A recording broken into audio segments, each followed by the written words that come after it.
In this tutorial, I'll show you how to access Hulu on your Steam Deck. Let's dive in. While the Steam Deck doesn't have a native Hulu app, you can still stream Hulu using its web browser or by sideloading apps. Start by turning on your Steam Deck and connecting it to Wi-Fi. Open the Steam Deck desktop mode for easier navigation.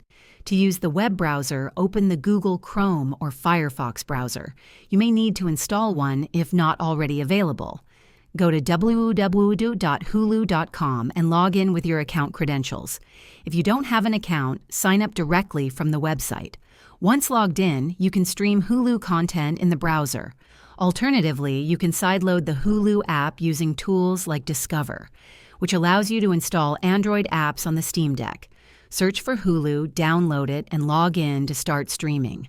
For the best experience, ensure your Steam Deck is docked and connected to a stable Wi-Fi network. If this video helped you, please like and subscribe for more tips. Thanks for watching, and enjoy Hulu on your Steam Deck.